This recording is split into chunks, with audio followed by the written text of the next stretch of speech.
दोस्तों, क्या कोई मृत्यु के मुंह से अपने जीवन साथी को वापस ला सकता है? तुम में से कोई ला सकता है? सुनने में यह असंभव लग रहा है ना? लेकिन भारत के इतिहास में ऐसी महान नारी हुई है जिन्होंने अपने ज्ञान, साहस और अटूट प्रेम के बल पर मृत्यु के देवता यमराज को भी झुकने पर मजबूर कर दिया था। जी हाँ, हम बात कर रहे हैं माता सावित्री की। हम बात कर रहे हैं माता सावित्री की। मद्र देश के राजा अद्वपति की पुत्री सावित्री अत्यंत रूपवान, गुणी और संस्कारी थी। उन्होंने अपने वर के रूप में सत्यवान को चुना। सत्यवान का परिवार अपना राजपाट खो चुका था और जंगल में कुटिया बनाकर रहता था। जब देवर्षि नारद को इस विवाह के बारे में पता चला तो उन्होंने सावित्री को एक भयानक सत्य बताया। नारद जी ने कहा, सत्यवान अल्पायु है। विवाह के ठीक 1 वर्ष बाद उनकी मृत्यु हो जाएगी। राजा अद्वपति ने बेटी को बहुत समझाने की कोशिश की, लेकिन सावित्री अपने फैसले पर अटक रही। उन्होंने कहा, पति का चुनाव एक बार ही होता है। विवाह के बाद सावित्री राजमहल के ऐशो आराम छोड़कर जंगल की कुटिया में रहने लगी। वह दिन रात अपने अंधे सास ससुर की सेवा करती और ईश्वर की भक्ति में लीन रहती। समय बीतता गया और नारद जी द्वारा बताई गई सत्यवान की मृत्यु की तिथि नज़दीक आ गई। मृत्यु के 3 दिन पहले से ही सावित्री ने नारद पुराण के अनुसार कठिन व्रत, जिसे आज हम वट सावित्री व्रत कहते हैं, शुरू कर दिया। जिस दिन सत्यवान की मृत्यु होनी थी, उस दिन सत्यवान लकड़ी काटने के लिए जंगल जाने लगे। सावित्री भी उनके साथ चल दी।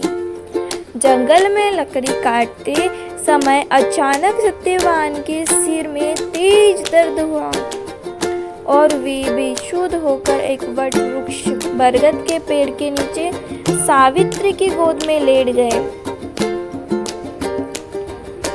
तभी वहाँ साक्षात मृत्यु के देवता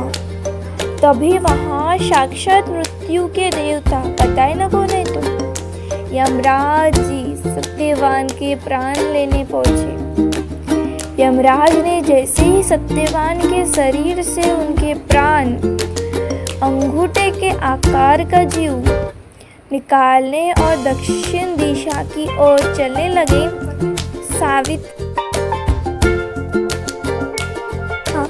सावित्री भी उनके पीछे पीछे चल पड़ी। यमराज ने पीछे मुड़कर देखा और कहा, हे देवी, तुम्हारा और सत्यवान का साथ यही तक था। अब तुम वापस लौट जाओ। सावित्री ने पूरी विनम्रता और दृढ़ता से कहा, हे धर्मराज, जहाँ मेरे पति जाएंगे वहाँ मुझे जाना ही होगा। यही सनातन धर्म है और यही मेरी प्रतीक्षा है।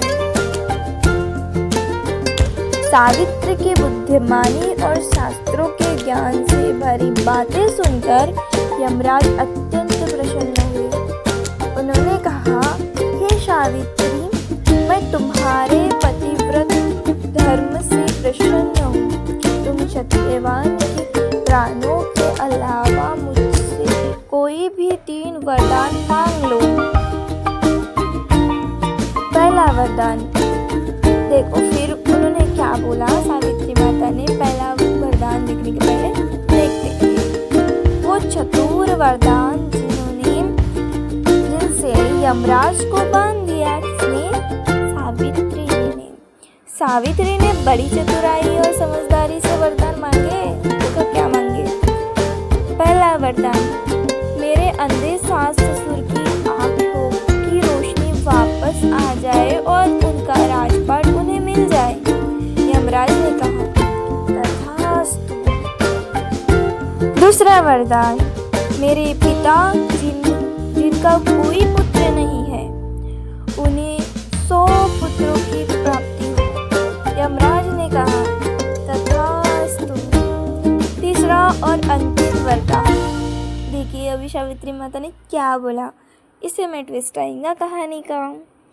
सावित्री ने कहा, हे प्रभु, मुझे सत्यवान के तेज से 100 यशस्वी पुत्रों की माता बनने का गौरव प्रदान करें।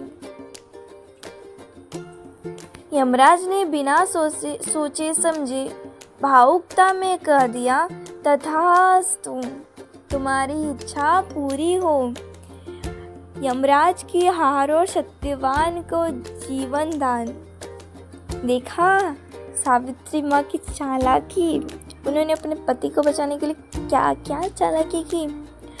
वरदान देने के बाद जैसे ही यमराज आगे बढ़े, सावित्री ने मुस्कुराकर कहा, हे मृत्यु के देवता, आपने मुझे 100 पुत्रों की माता बनने का वरदान दिया है, लेकिन मेरे पति के प्राण तो आपके पास है। एक पतिव्रता नारी अपने पति के बिना किसी अन्य माध्यम से माता कैसे बन सकती है? इसलिए आपका यह वरदान तभी पूरा हो सकता है जब आप मेरे पति को जीवित करें। यमराज सावित्री के इस अद्भुत बुद्धिमानी, कुशाग्र बुद्धि और अटूट प्रेम को देखकर निरंतर हो गए। वे समझ गए कि वे एक ऐसी नारी के सामने खड़े हैं जिसे पराजित करना असंभव है।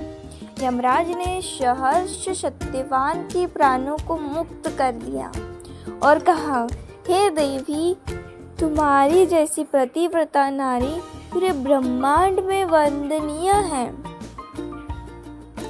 तो देखा, इस कहानी से हम यह सीखते हैं कि हम अपने या अपने से अलावा अपने से जुड़े लोगों के लिए कुछ भी अच्छा करेंगे तो या फिर भगवान की सेवा करेंगे तो हमें कुछ ना कुछ उसका फल ज़रूर देंगे भगवान।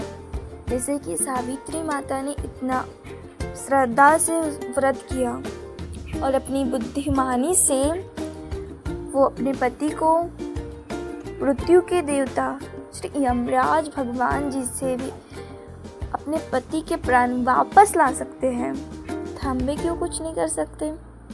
देखो, हम भगवान पे विश्वास रखें और अपनी बुद्धिमानी अच्छे से चलाए बुद्धि, तो सभी कुछ संभव हो सकता है।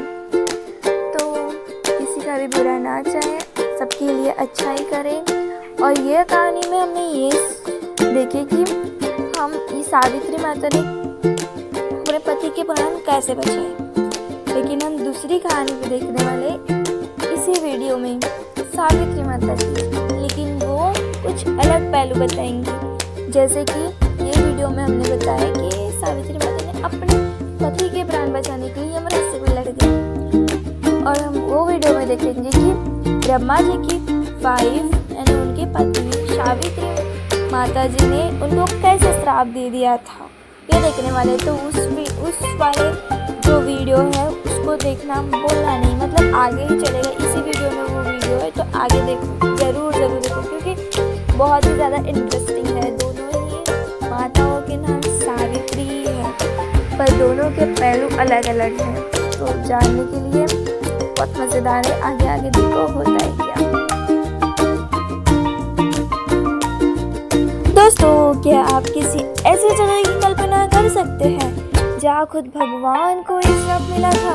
एक ऐसे मंदिर जो हजारों फीट ऊपर एक ऐसी पहाड़ी पर है जहाँ की हवाओं में आज भी गुस्सा, दर्द और एक रहस्य महसूस होता है।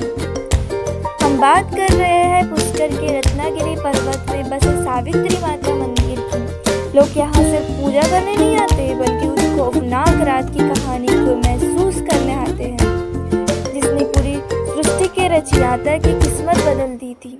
आज मैं आपको बताऊंगी कि उस रात असल में क्या हुआ था। क्यों एक पत्नी ने अपने ही पति को बर्बाद होने का श्राप दिया और इस मंदिर के पास मौजूद उस तालाब का क्या सच है जो रात में अजीब सी शांति से भर जाता है। कहानी शुरू होती है सतयुग से। सृष्टि के रचयिता भगवान ब्रह्मा धरती पर बड़े महायज्ञ का फैसला करते हैं। जगह चुनी गई पुष्कर। यज्ञ की तैयारियां पूरी हो चुकी थी। सारे देवी देवता गंधर्व और ऋषि मुनि धरती पर उतर आए थे, लेकिन सनातन धर्म के नियम के अनुसार कोई भी बड़ा यज्ञ पत्नी के बिना अधूरा होता है। माता सावित्री को आने में थोड़ी देर हो रही थी। यहाँ शुभ मुहूर्त निकला जा रहा था। अगर मुहूर्त बीत जाता तो पूरी सृष्टि का संतुलन बिगड़ सकता था। तब ब्रह्मा जी ने एक ऐसा फैसला लिया जिन्होंने इतिहास बदल दिया।